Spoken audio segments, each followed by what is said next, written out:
8절에서 12절입니다.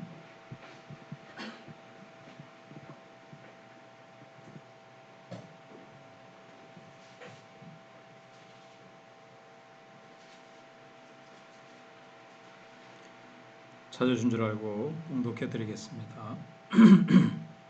다윗이 그 마음에 생각하기를 내가 후일에는 사울의 손에 붙잡히리니 블레셋 사람들의 땅으로 피하여 들어가는 것이 좋으리로다. 사울이 이스라엘 온 영토 내에서 다시 나를 찾다가 단념하리니 내가 그의 손에서 벗어나리라 하고, 다윗이 일어나 함께 있는 사람 600명과 더불어 가드왕 마옥의 아들 아기스에게로 건너가니라. 다윗과 그의 사람들이 저마다 가족을 거느리고 가드에서 아기스와 동거하였는데, 다윗이 그 두 아내 이스라엘 여자 아히노암과 나발의 아내였던 갈멜 여자 아비가일과 함께하였더니, 다윗이 가드에 도망한 것을 어떤 사람이 사울에게 전하매 사울이 다시는 그를 수색하지 아니하니라. 다윗이 아기스에게 이르되 바라건대 내가 당신께 은혜를 입었다면 지방 성읍 가운데 한 곳을 내게 주어 내가 살게 하소서. 당신의 종이 어찌 당신과 함께 왕도에 살리이까 하니, 아기스가 그날에 시글락을 그에게 주었으므로 시글락이 오늘까지 유다 왕에게 속하니라. 다윗이 블레셋 사람들의 지방에 산 날수는 1년 4개월이었더라. 다윗과 그의 사람들이 올라가서 그슬 사람과 기르스 사람과 아말렉 사람을 침노하였으니 그들은 옛적부터 술과 애굽 땅으로 지나가는 지방의 주민이라. 다윗이 그 땅을 쳐서 남녀를 살려두지 아니하고 양과 소와 낙귀와 낙타와 의복을 빼앗아 가지고 돌아와 아기스에게 이르매, 아기스가 이르되 너희가 오늘은 누구를 침노하였느냐 하니, 다윗이 이르되 유다 네겝과 여라무엘 사람의 네겝과 겐 사람 네겝이니이다 하였더라. 다윗이 그 남녀를 살려서 가드로 데려가지 아니한 것은 그의 생각에 그들이 우리에게 이르기를 다윗이 행한 일이 이러하니라 하여 블레셋 사람들의 지방에 거주하는 동안에 이같이 행하는 습관이 있었다 할까 두려워함이었었더라. 아기스가 다윗을 믿고 말하기를 다윗이 자기 백성 이스라엘에게 심히 미움을 받게 되었으니 그는 영원히 내 부하가 되리라고 생각하니라. 아멘. 진퇴양난이라는 말이 있죠. 앞으로도 갈 수가 없고 뒤로도 물러설 수 없다는 그런 뜻입니다. 우리는 인생을 살다가 간혹 이 진퇴양난의 상황으로 내몰릴 때가 있습니다. 그때 우리는 어떻게 반응해야 되고 또 어떤 것을 선택해야, 뭔가를 이제 선택해야 될 때 선택의 기준을 무엇으로 삼을 수 있겠습니까? 참 어려운 결정이 아닐 수가 없습니다. 오늘 다윗은 가까스로 사울의 추격에서 놓여놨습니다. 근데 또 다른 문제에 봉착하게 됐는데, 이제 내가 어디로 갈 것이냐? 다윗이 선택한 것은 인간적인 관점으로 볼 때는 옳은 방법을 선택했습니다.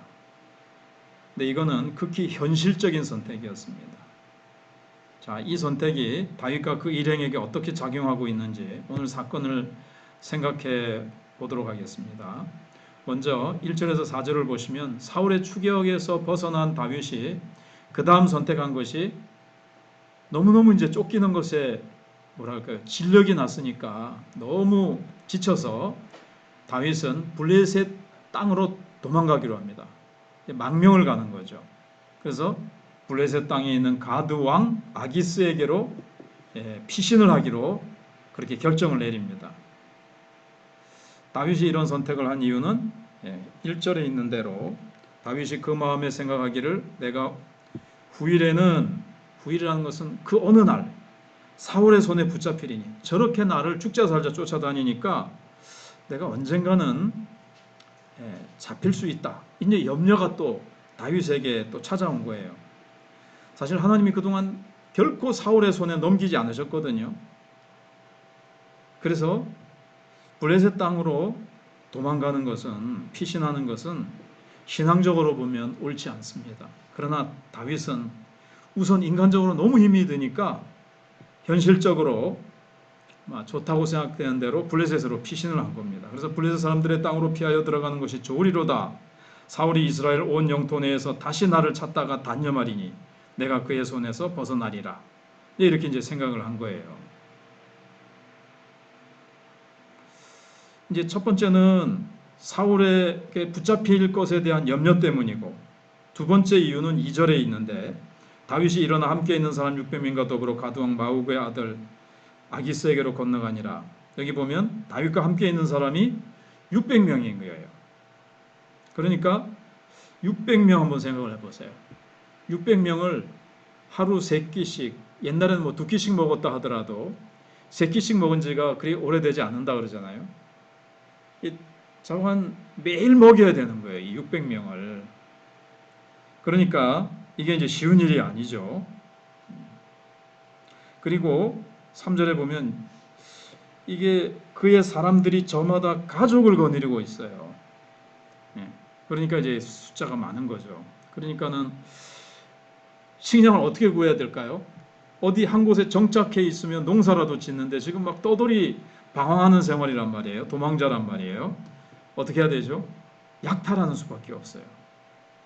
근데 또 약탈할 수는 없어요. 특히 유대 땅에서 자기 나라 백성들을 약탈할 수는 없거든요. 그래서 이런 이유도 있는 거예요. 그러니까 블레셋에 가서는 원수나라니까 거기서는 이제 막 약탈을 할 수 있는 거죠. 그래서 다윗이 생각한 게 블레셋으로 피신을 가자. 그렇게 했는데 신앙적인 방법일까요? 불신앙적인 방법일까요? 불신앙적인 방법이고 행동입니다. 지금까지 하나님이 어떻게 해서든지 먹여주시지 않으셨습니까?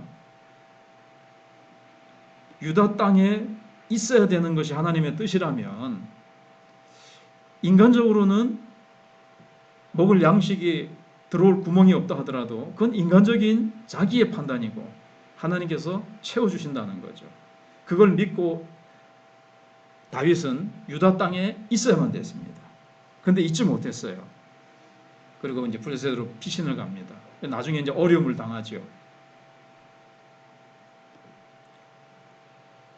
그래서 그동안 보호하신 하나님을 신뢰하기보다는 자신의 인간적인 판단을 중심으로 선택했기 때문에 다윗의 이 선택, 판단은 불신앙적인 행위였습니다. 근데 다윗을 비난하기 힘들죠. 왜냐하면 우리도 얼마나 다윗처럼 그렇게 행동하는지요. 다윗도 그러고 우리도 그렇고 이렇게 합리화해서는 안 되고요. 정말 여기서 이제 우리가 불신앙적으로 행동해서는 안 되는구나. 인간적으로 환경을 보면서 이렇게 타협하고 인간적으로 옳다는 그 인간의 지혜를 따라서 판단하면 안 된다는 것을 우리가 배워야 됩니다. 그래서 이제 다윗이 어떻게 합니까? 블레셋으로 들어간 다윗은 가드왕 아기스에게 이제 가서 이제 함께 하죠. 3절에 가드에서 아기스와 동거했다 그랬습니다. 두 아내 아히노암과 아비가일과 함께 했다 그랬습니다. 근데 이제 4절에 다윗이 가드로 도망한 것을 어떤 사람이 사울에게 전하니까 사울이 다시는 그를 수색하지 아니하니라. 아이고 이제 유대 땅이 없구나. 뭔 다른 나라로 도망갔구나. 포기하는 거죠. 포기 안 하면 어떻게 되죠? 어떻게 해야 됩니까?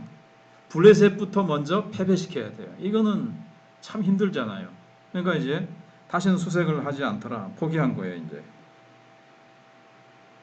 근데 이제 원어에 보면 이제 좀 낙심했다, 절망했다. 이런 표현이 있어요.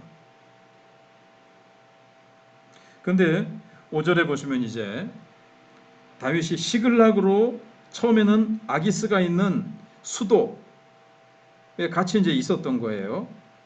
가드에서 3절에 그죠? 근데 5절에 보면 다윗이 아기스에게 이르되 바라건대 내가 당신께 은혜를 입었다면 지방 성읍 가운데 한 곳을 내게 주어. 저 지방 성읍 저기 변두리에 한 성읍을 내게 주어서 거기서 우리가 있게 해주세요. 당신의 종이 어찌 당신과 함께 왕도에 살리까. 이제 일단 표현은 겸손하게 우리같이 이렇게 돌아다니는 이렇게 뭐 그런 입장에 있는데 어떻게 왕이 사시는 이 왕과 함께 이 동급으로 이렇게 좋은 도시에 살려니까 우리가 좀 미안합니다 이러면서 얘기를 했지만 아무래도 좀 불편하잖아요. 같이 있으면 충돌하기도 쉽거든요. 그러니까 다윗이 이렇게 얘기를 하는 거예요. 변방에 한 자그마한 지방 성읍을 내게 달라고 합니다. 그런데 여기에 이제 어떤 암시가 들어있냐면 내가 당신께 은혜를 입었다면 이란 속에 둘이서 뭔가 협약을 좀 맺은 거 있어요. 그게 뭔가 하면 암시인데 추측해 볼 수 있는 건데 아기스는 그러면 좋다. 내가 저 변방에 있는 성읍을 하나 줄 테니까 네가 그쪽 이제 남방 쪽이거든요. 남방에 네가 수비대 역할을 해라. 우리 블레셋 나라를 자꾸 쳐들어와서 괴롭히는 그런 족속들이 쳐들어오면 네가 좀 막아내라. 응? 성읍 하나를 내가 줄 테니까 너는 거기서 수비대 역할을 좀 해라. 다윗이 좋습니다. 이렇게 서로 좀 협약을 맺었다는 걸 좀 알 수가 있어요. 그게 바로 당신께 은혜를 입었다면 요 내용이 좀 이제 그렇게 있어요.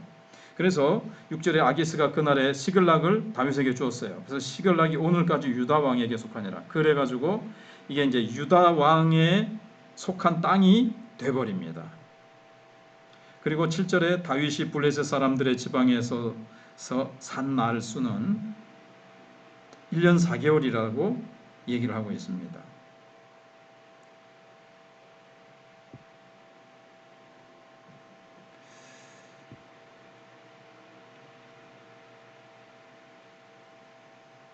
그래서 다윗은 아기스와 서로 충돌할 수 있기 때문에 멀리 떨어져 있기를 원해서 아기스가 다윗에게 시글락을 내줘서 이제 1년 4개월을 거기서 이제 머물게 됩니다. 자, 그다음에 이제 8절부터 12절까지는 아기스의 신입을 이제 받은 다윗의 모습이 나오죠. 시글락에 거주하면서 아기스에게 이제 다윗은 두터운 신임을 받게 되는데 그 이유가 뭔가 하면 다윗은 사실 여기 8절에 보시면 다윗과 그의 이제 같이 있는 사람들이 올라가서 그술 사람, 기르스 사람, 아말렉 사람을 막 침노한 거예요. 이 사람들은 예적부터 술과 애굽 땅으로 지나가는 지방의 주민이라. 그리고 이 사람들은 어떤 사람들이냐면 이스라엘 사람들을 계속 괴롭혀온 동족이에요. 특히 아말렉이 그렇죠. 이 다른 사람들도 그렇지만, 그러니까 다윗은 비록 자기 조국 땅을 벗어났지만 사실 자기의 정체성, 기름 부음을 받은 왕이잖아요. 사실은 공식적으로 즉위식을 안 해서 그렇지 하나님의 기름 부음을 받은 유다 왕이에요. 이스라엘 왕인데 그 왕의 사명을 사실은 감당하는 거예요. 대조를 해보면 사울은 어땠죠? 아말렉을 진멸하라는 명령을 불순종했습니다. 하나님께서 사울에게 아말렉을 전부 다 진멸해라. 이스라엘을 늘 괴롭히고 약탈해가고 침략하니까 하나님께서 아말렉을 없애라고 말씀하셨는데 불순종해요. 그러나 다윗은 지금 도망자의 신세가 있고 자기 조국 땅을 떠났지만 자기의 정체성을 잊지 않고 블레셋 땅에 가서도 이스라엘을 괴롭히는 족속들을 진멸합니다. 그러면서 이제 거기서 그 사람들을 다 죽이고 양과 소와 나귀와 낙타, 의복 이런 것들 이제 전리품으로 뺏어가지고 옵니다. 그리고 아기스에게 이르되 허위 보고를 하죠. 오늘 너희가 누구를 침노했느냐? 10절에 물어봅니다. 아기스가. 그러니까 다윗이 뭐라 그래요? 사실은 8절에 있는 대로 그술, 기르스, 아말렉 사람을 침노해 놓고는 유다 사람들을 남쪽에 있는 유다 사람들 네겝과 여라무엘 사람과 네겝과 겐 사람의 네겝이라고 싹 허위 보고를 합니다. 아기스가 그러면 이제 유다 사람들, 자기 동족을 쳤다고 허위 보고를 한 거예요. 아, 그럼 다윗은 이제 자기 고국으로 못 들어가겠구나, 그렇게 생각할 거 아니에요. 그러면 영원히 다윗은 나의 쫄병이 되겠구나, 나의 부하가 되겠구나, 이렇게 이제 신임을 얻게 되는 거죠. 12절에 그렇게 되어 있잖아요. 아기스가 다윗을 믿고 말하기를 다윗이 자기 백성 이스라엘에게 심히 미움을 받게 되었으니 그는 영원히 내 부하가 되리라. 이제 조국으로 못 돌아가고 남쪽에 있는 유다 백성들을 쳤기 때문에 이제는 이스라엘을 하고 다윗은 원수가 됐구나, 이렇게 이제 생각을 하는 거죠. 사울에게 늘 쫓기니까 다윗은 이제 조국과 원수 관계가 되어버렸구나, 이제 이렇게 충분히 생각할 수 있는 거죠. 근데 다윗이 그 9절에 있는 대로 그 땅을 쳐서 남녀를 살려두지 않은 이유가 11절에 나오죠. 왜 한 사람도 살려두지 않고 다 죽이죠?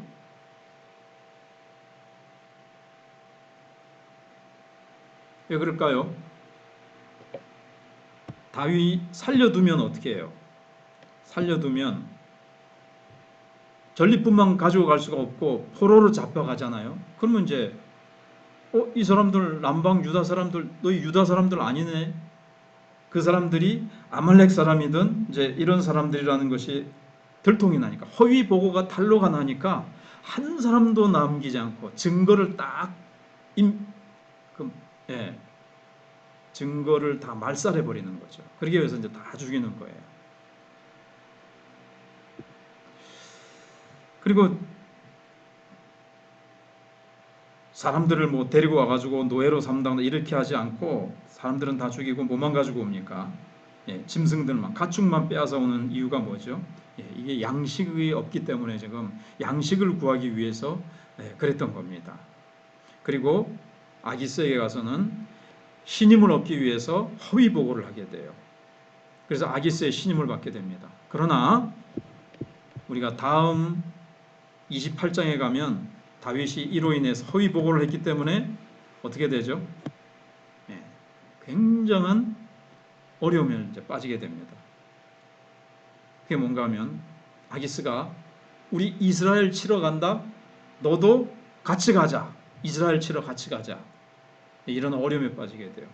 와, 다윗이 자기의 사랑하는 조국을 칠 수 있습니까? 없지요. 그러지 어떡하지? 이런 어려움에 빠지게 되는데, 그건 이제 다음 주에 생각을 해보겠습니다. 이제 적용을 생각해 보겠습니다. 우리도 진퇴양난에 빠질 경우가 있습니다. 이러지도 못하고 저러지도 못하고 어떻게 해야 될까요? 그때 기준이 분명히 있어요. 우리는 기준이 있어요. 세상 사람들은 하나님의 말씀이 없으니까 그때의 상황 따라서 자기의 경험과 자기의 판단을 가지고 결정하잖아요. 그러나 우리는 뭐죠? 상황이 아닙니다. 어떤 뭐 사람의 그런 것들이 아니고 하나님의 말씀을 붙들어야 되죠. 한번 그 선지자가 다윗에게 얘기를 했거든요. 유다 땅을 떠나지 말라고 얘기를 했어요. 하나님의 기름 부음을 받아서 하나님의 이스라엘의 왕으로 기름 부음을 받았기 때문에 아무리 어려워도 그 땅을 있어야 되는 것이에요. 우리도 어떤 분명히 말씀 속에 보면 기준이 있어요. 얼른 안 떠오르더라도 기도하고 고민하면서 하나님께 자꾸 묻고 기도하면 하나님께서 하나님의 기준을 보여주십니다. 아무리 힘들고 어려워도 말씀을 딱 붙들어야지 진퇴양난에서 하나님이 건져주시지, 아이고 진퇴양난이라고 내 인간적인 생각으로 딱 판단해서 했다가는 28장에 나중에 나오는 것처럼 더 큰 어려움 속으로 빠져들어가는 거예요. 자기 장꾀에 자기가 걸려드는 거죠. 그래서 우리는 정말 진퇴양난의 경우 하나님이 안 보일 수가 있어요. 말씀도 막 생각이 안 나고, 와 이제는 큰일 났다, 사면초가에 빠졌다. 그러나 한 군데가 있잖아요. 사면초가 위가 있잖아요. 하늘은 뚫려져 있거든요. 거기를 향해서 하나님을 부르짖으면 하나님께서 위로부터 하나님의 손길이 내려와서 하나님이 열어주시는 거죠. 두 번째, 같은 맥락인데 인간적인 선택을 했다가 더 큰 어려움을 빠져